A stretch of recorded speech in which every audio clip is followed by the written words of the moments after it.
Thank you. Let's be seated, please. Thank you.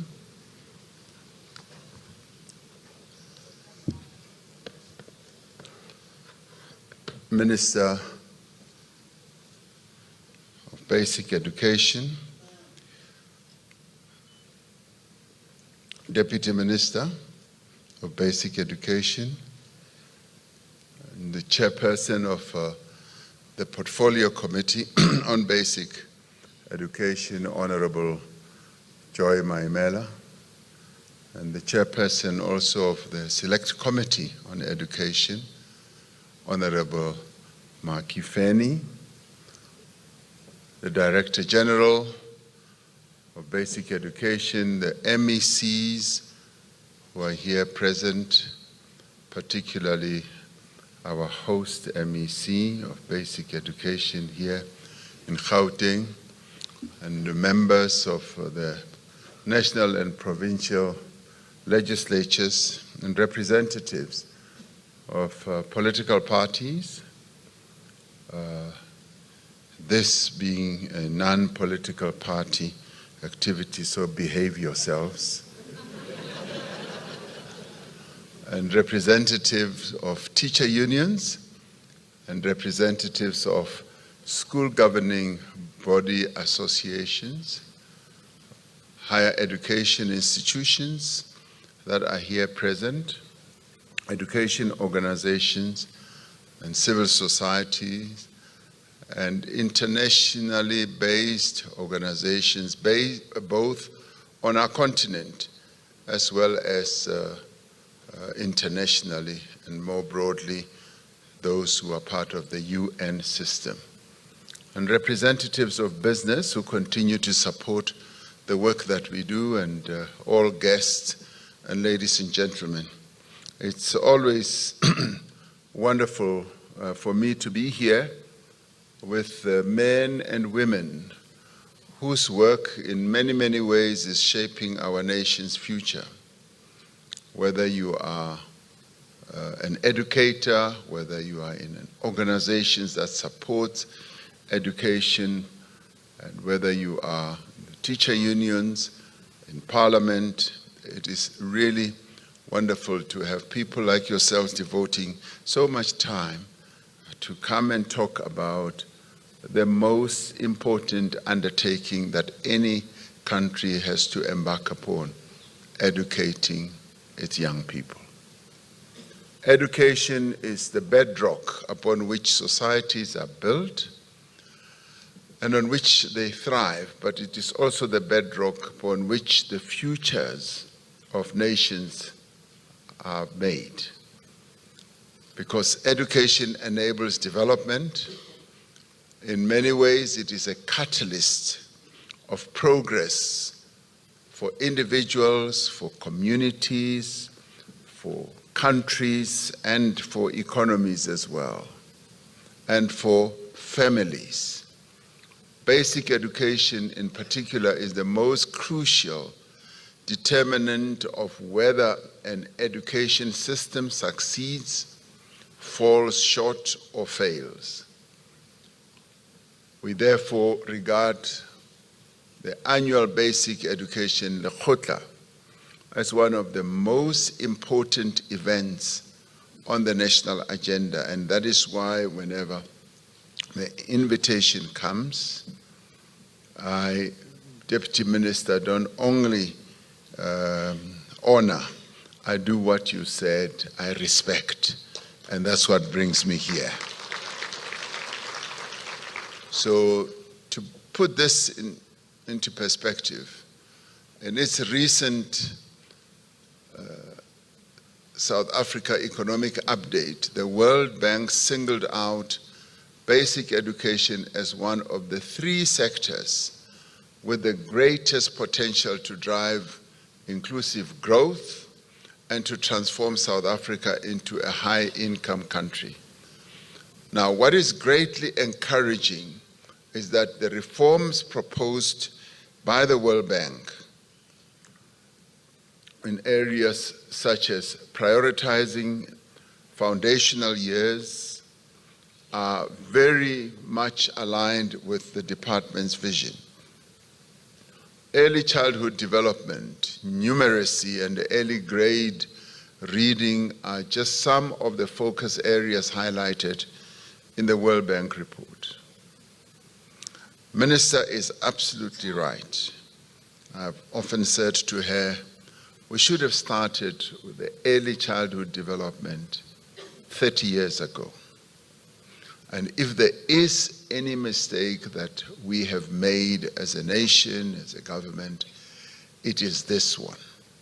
That 30 years ago, we were blindsided, and we should have realized that to get this country to be put on a much higher plane of development, we should have started with early childhood development then.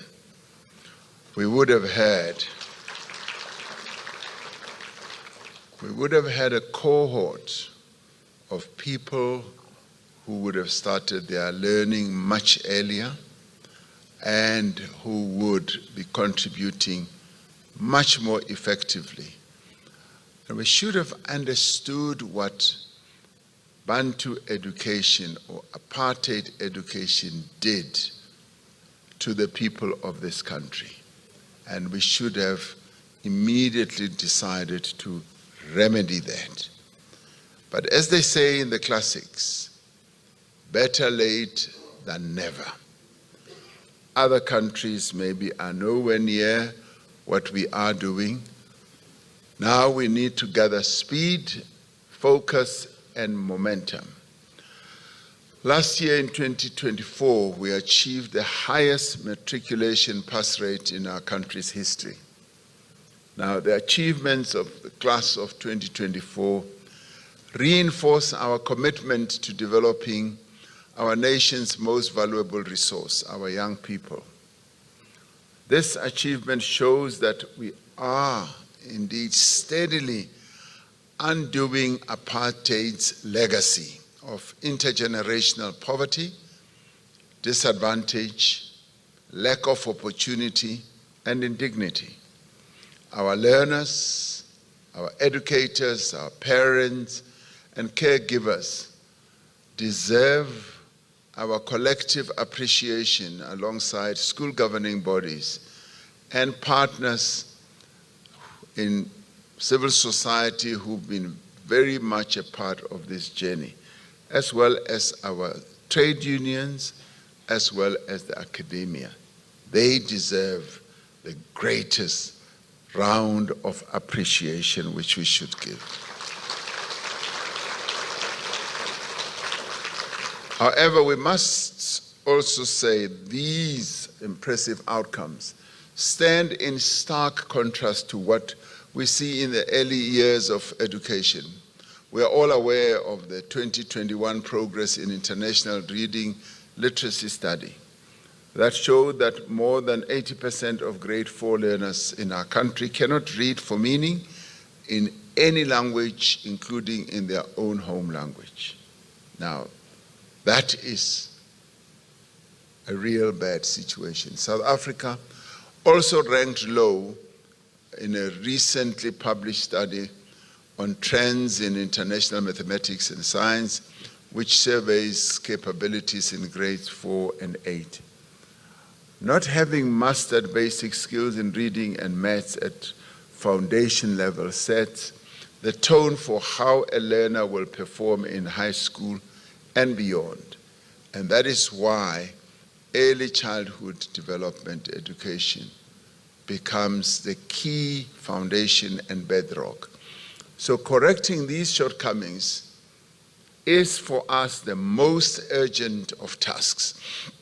It must be front and center of all our efforts in basic education. This is the first basic education sector Lekgotla convened under a government of national unity, and your minister and deputy minister, as you can see all over their faces, everything about them, what they wear, the way they walk, the way they speak, is G&U, and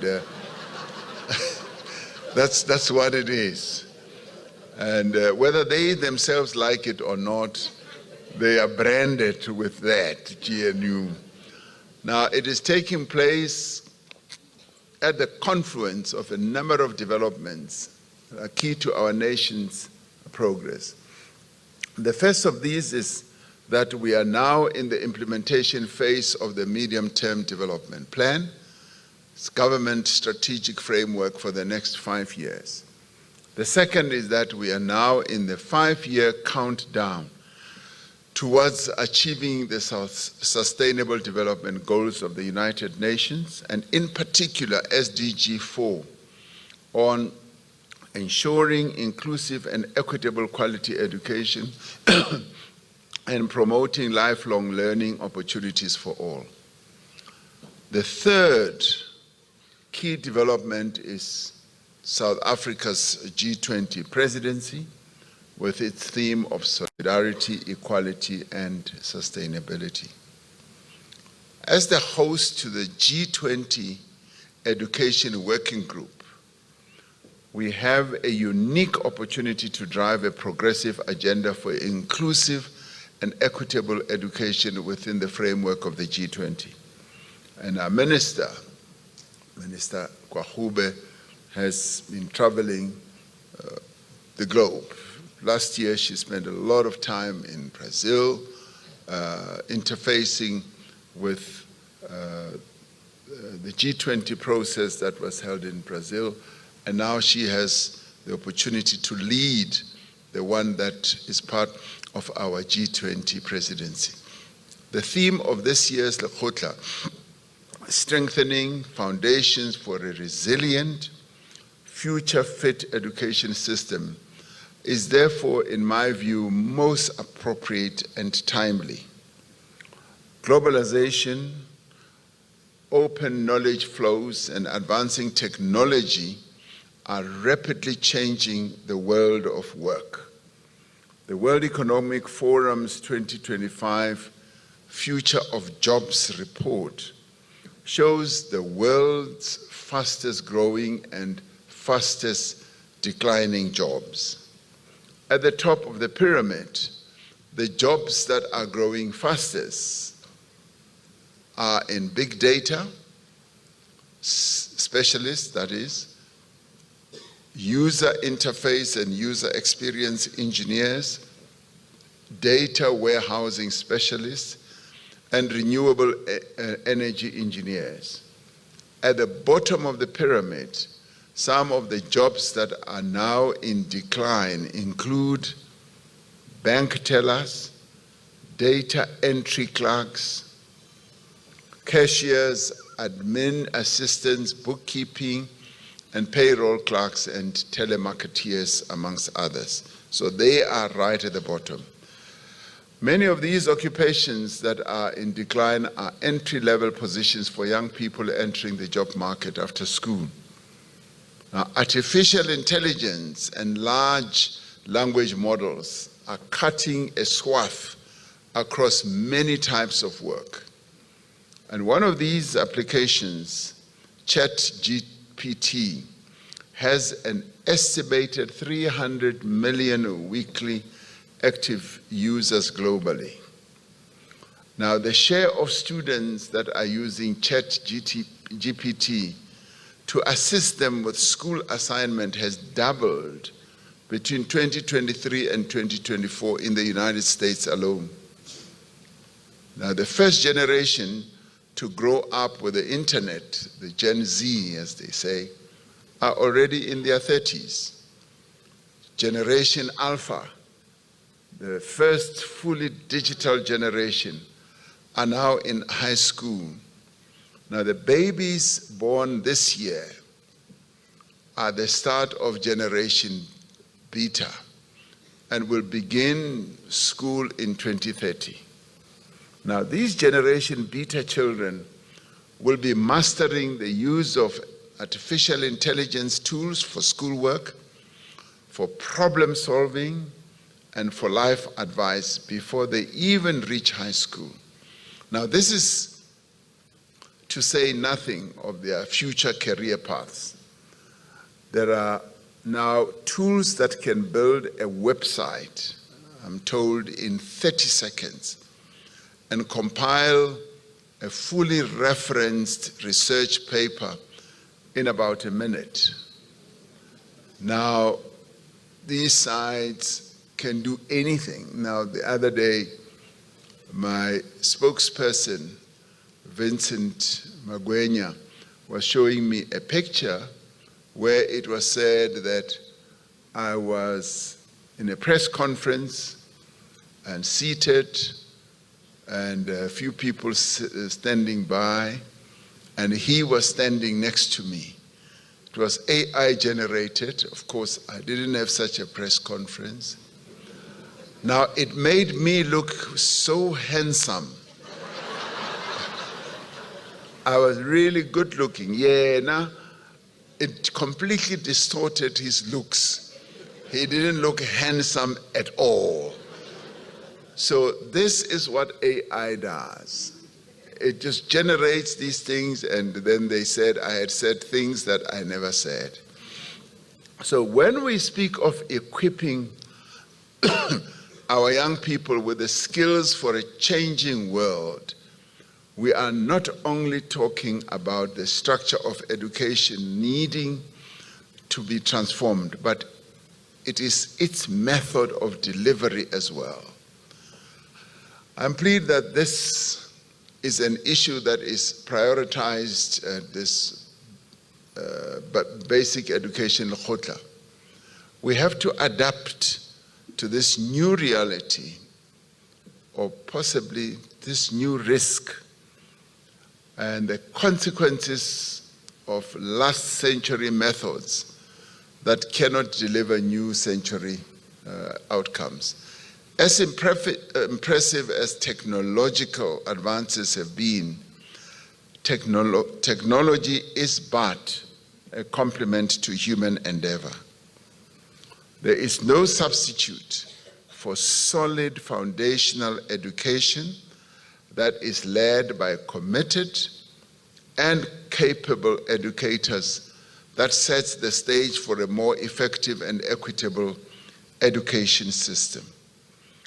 Now, at a foundational level, learners develop essential skills in literacy and numeracy, reducing pre-existing learning gaps and form the building blocks for lifelong learning. I was telling the Minister, Minister Kwahube, as well as Minister Nzimande, who has had to leave, that I once went to a conference in Mexico when I was Deputy President, and I met these Canadians who told me that they were already teaching coding at to 2-year-old children. And they say, it's amazing how these 2-year-old children just take up to coding at that very early stage. The DG was saying to me, no, we are now beginning to do it at 6 years and 7 years. Now that's okay, because we are not doing it 30 years later. We're only doing it maybe 4 years later. So we will catch up. So early childhood development does play a critical role.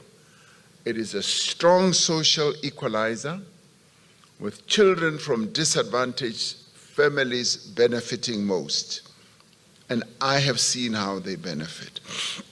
We need to improve foundational numeracy and literacy using the mother tongue-based bilingual education approach.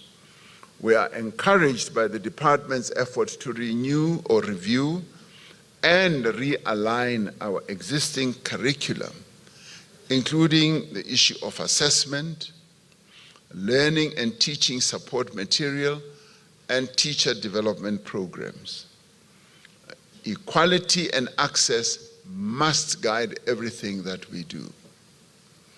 The notion of equality is, as we find, even in the G20 process, becoming a big issue of contention, where we in the global South clamor to have equality as the centerpiece of what we need to lead the world towards. There are those who have already reached high levels of, being equal, and they believe that, no, we are all equal, and yet we say we are not. So that must guide everything that we do. The concept of equality and equity. We have a special obligation to promote access to quality education for learners, also with a number of disabilities, such as those who are blind, deaf, or who have other disabilities. This is both a human rights issue as well as it is an economic and social imperative. For our country to develop, we need to ensure that every person is able to realize their potential. We therefore welcome the inclusion of Deaf South Africa and Blind SA in this Lekgotla program. We welcome that. Now, our hardworking educators are, in the end, the backbone of the sector. We welcome the ongoing provision of teacher support and development programs focused on skills, pedagogy, and methodology, amongst others. And I often say we need to empower them and make them operate at the top of their game. And I often say, when parents give our educators their children, they expect that they will do the best that they can to make sure that those children are well educated. And I often say, in the end, it is your responsibility as an educator to make sure that you get that child to be the best that they can be in the nation, because the parents and the nation gives you that child, and they say, improve this child, make this child the best our nation has. So the responsibility on educators is a big and heavy one. The alignment of the national curriculum and the schooling system with South Africa's economic imperatives must be an apex priority also for this Lekgotla. Entrepreneurship plays a key role in economic growth, particularly when the labor market is as constrained as ours is. Now, as we prepare young people for employment, we must also be able to support pathways for them to be employers, to be self-employed. Our education system needs to be responsive to the evolving skills needs of our economy. One of the most important ways of doing this is through structured technical and vocational education pathways in the schooling system that run parallel to the general academic education pathway. And when I say parallel, I mean that we do need to accede to the same learning and skilling levels or systems that other countries that are more developed in their economies are doing. And I've learned a lot of lessons from what Germany does, what Switzerland does, and that is why they are able to produce world-class products, because as people do their academic learning, they also, at the same time, parallel to that, they also do the practical learning. There's nothing as better as you learn the theory, and thereafter you also learn, at the same time you also learn the practical. Because that, I have found, is what really defines countries such as Germany and Switzerland, and indeed others, from many others because they have a parallel approach. The diversification into academic, technical, and vocational pathways provides learners with greater choices based on their interests, abilities, and aptitudes. It enables them to choose the right careers and achieve great success. We need to be more assertive in marketing these pathways to learners, including through life orientation and career guidance classes. I took time to speak to a few learners who had passed their matric, and I said, what do you want to do going forward? And some of them were not clear.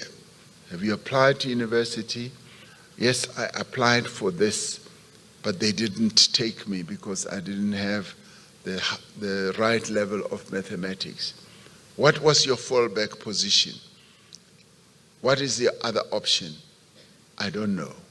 I don't know. That's what they say. And we therefore need to be assisting these young people to have clear choices of pathways. Now, as stakeholders in the sector, we need to work together to address the prevalent bias towards general academic education and even the stigma that exists around choosing vocational occupations. Vocational training should not be seen as just a fallback option for learners who have been identified as unlikely to obtain the marks needed for university entry. It should be seen as an attractive proposition for all learners. One looks at a highly industrialized country, yes, like Germany, and even a few others in Europe, where 47% of the workforce has a vocational qualification compared to 17% with higher education degrees. Now, I look forward to the outcomes of this year's Lekgotla, which is happening at such a critical time in the life of our nation. The basic education sector Lekgotla brings together political and administrative heads in education, as well as the representatives of teachers, parents, and learner organizations. It also brings together local and international academics, as I said, and welcome them, as well as experts from the post-school education sectors and industry leaders specializing in human resources. Minister, I would, as we move on, would like to see more industry players who would be here in larger numbers, so that what we plan in our Lekgotla should also be informed by what they have to say. Because in the end, we want the young people that we are preparing for the future to know precisely what the economy needs, because they are going to be key actors in that economy, and what firms need in the form of human resource. In other words, we have in this room the full complement of those who have it within their means and capability to transform the basic education landscape for the better, and most importantly, to also transform it for the future.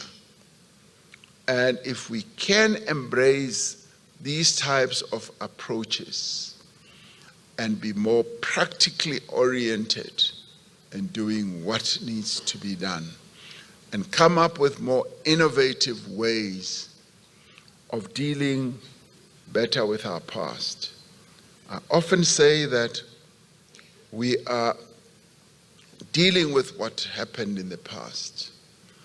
That shadow of, in your sector, of apartheid education continues to cast its shade on the future as we move on. We therefore need to do a lot of things to take our children out of that shadow so that they can come into the light.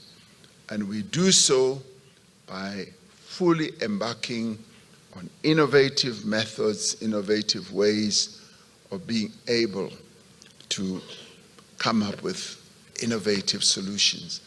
Now, I'm glad that all of you who are here, you're committed to doing precisely that. This, for me, is an important moment when all of you who are in education can come up with really wonderful solutions that can take our country forward. The future of our country is in your hands, and we expect that you will come up with great plans that can take our young people forward. Thank you very much.